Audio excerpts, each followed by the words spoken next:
Здравейте, скъпи приятелчета на френски език! Първият учебен ден мина вчера и идва втория учебен ден. Аз обещах да започнем една кампания, една традиция за развиване любовта към френския език и то при най-малките. Затова днес, докато седя и чакам да започне работния ден, реших да направя едно кратко видео за мълчуганите, които тепърва започват да имат интерес към този прекрасен език. Той не е лесен, но е много интересен.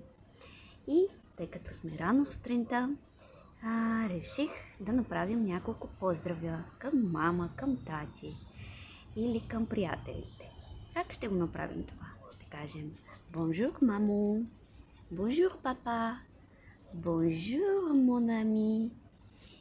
Bonjour!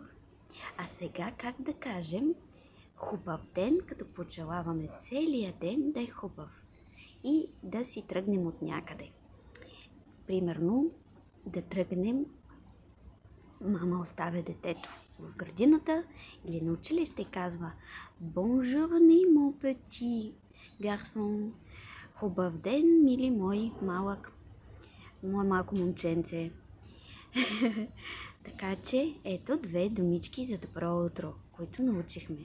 Bonjour, което значи добър ден, и bonjourne, което значи хубав ден, приятен ден, целият ден. И какво да кажем на довиждане? Au revoir! Au revoir, mes amis! Au revoir!